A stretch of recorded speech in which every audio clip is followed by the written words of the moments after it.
So while I'm getting cancer and some kind of fungus from the bird shit, he's running away with my water.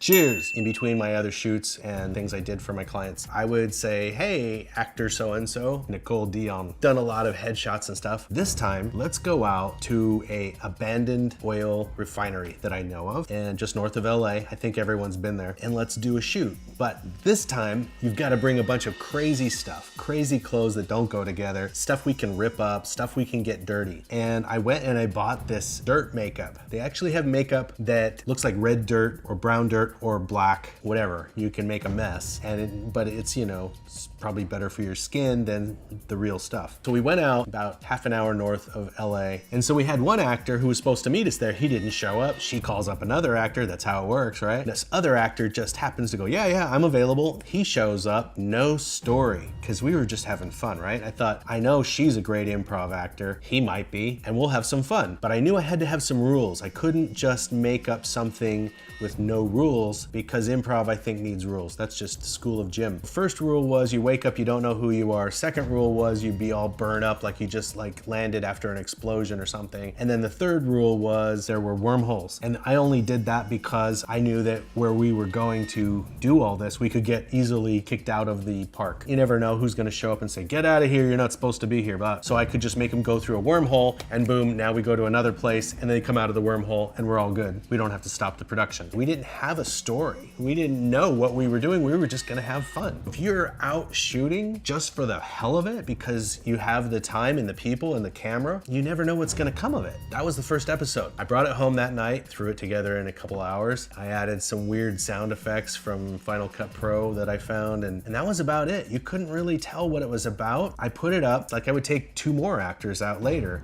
and do the same thing. And then I would go for the 3rd episode and take 2 more actors out. And I think after about the 4th episode, I had people like trying to get a hold of me to be in this. And the funniest thing about it was it had a name, and that was it. There was no story. And I even had somebody on one of the episodes on YouTube put a comment saying, I don't even know what this is, but I can't stop watching it. I'm like, what the fuck factor? That has what the fuck factor. If your film doesn't have what the fuck factor, start over. And believe me, I have. I've started over. Because to me, what the fuck factor is where someone watches it and they're like, I don't even know what it is, but I like it. There's something about it, and I wanna know where it's going, what's gonna happen. After we'd made about 5 episodes, now we had a composer. We were all doing this for free, and we didn't even know what the hell we were doing. I was on my way to do a job for one of my clients in Scottsdale, Arizona, and I live in LA. So you take the 10 to get from LA to Scottsdale, Arizona. On the way, just about 30 miles west of Scottsdale and Phoenix, there used to be, and this is where it gets weird, the track was built in the early 60s, and it was completely abandoned the month and day I was born, 1966. I don't know what that means. Maybe nothing, but it's kind of cool. So the coolest thing about it is they hired a couple of Italian designers to design the buildings. And I swear it's like right out of Star Wars. We found a place to park the car where no one would really bug us. Then there's this 13-foot fence. So that opening scene there, that is a school that may or may not still exist in a town called Desert Center in California. That's a school there. I got a lovely shot with because sand was blowing all around. Oh no, I did that in post. Never mind, it's been a while. Okay, so now you're looking inside this. We broke in. We didn't break in, the door was open. We just went in, and that's the inside of the school, little tiny school. It was kind of ripped up. Did some close-up shots, and there's my friend. And again, we had no clue what we were doing. We didn't have a storyline. We were just gonna say, all right, let's have this liquid, and the liquid is gonna be important. That's all it was. So there you go. He has liquid and an apple.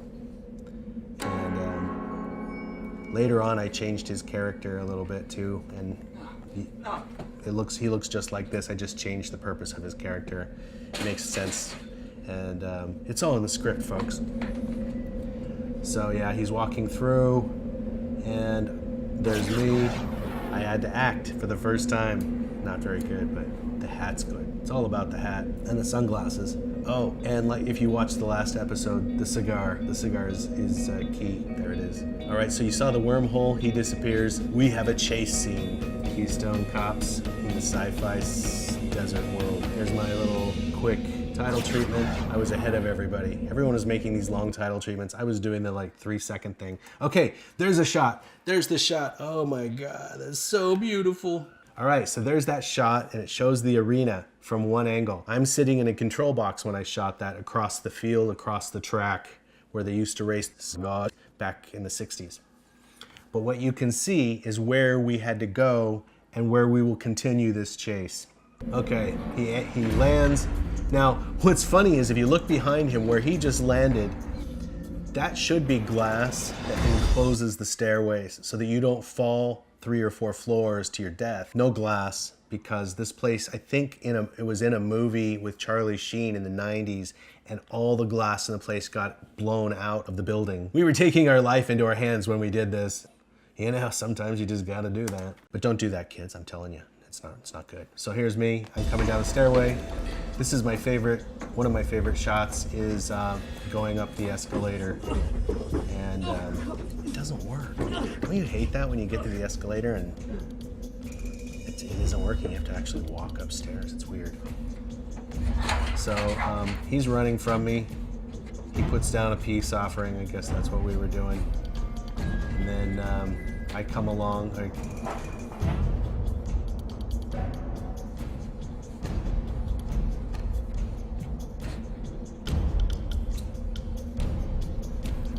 but it was just like that building was just, that's the Star Wars shot right there. Look at that. Look at that building.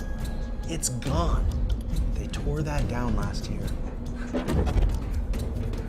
It sucks. I wanted to go back and shoot more. It's gone. Anyway, Star Wars, right? Doesn't that look like Star Wars to you? It's Italian designers there. Did they have something to do with Star Wars? All right, so you can kind of see us moving along in there. We put the camera in one of the stairwells and shot over. Then we go up here. We go up here. I added a lot of grit to that footage. Music by Morgan Pierce. Guy's phenomenal.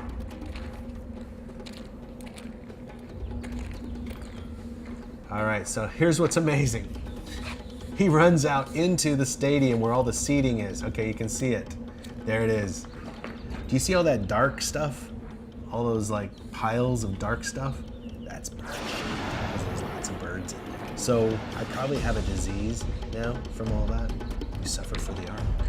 That's why I drink. There's a secret why the liquid's such a thing. It's not really, it's not water. My job basically in this was to just walk. I'm walking around and smoking a cigar. So while I'm getting cancer and some kind of fungus from the bird shit, he's running away with my water. Okay, so here's a shot. Oh, he drops the bottle. Yeah, he dropped that bottle. Like, we had to plan this. I wanted this shot of the bottle breaking, and we didn't know if it was gonna work or not, but I ran downstairs first and set up a camera for when he actually drops that.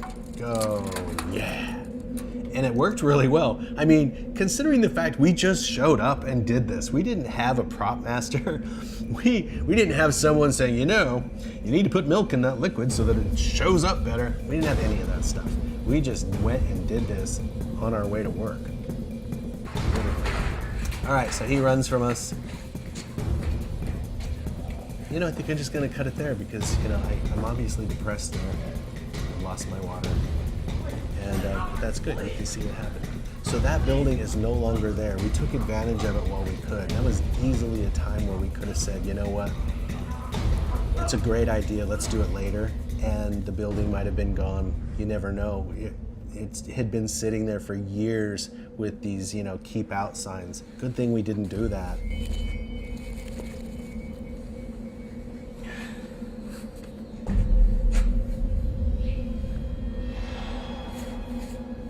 All right, so that is a film that I made. It's part of a series. I think we made about 15 episodes, and eventually I kind of wrapped it up into a version of itself. You know how sometimes you can have a story that goes in different ways, different versions? I took that version in and got to go, somehow my little promo from all of these bits of episodes got us into William Morris, and I got to pitch it there. and that was actually really fun. I also pitched it at NBC, and both places really loved it. They loved the visual and they loved the concept, and both of them had something else that they said was just like it. It was really fun making these, and I think what happened, what's so great about making these is that it helped me meet other actors and filmmakers and gave me other opportunities to shoot film because I was out doing this. So this itself hasn't necessarily paid me. Other things that were related to doing this job have paid me a lot. There you go. Thanks for watching, and I will put up another episode soon. I want to do about 15 of these. Cheers.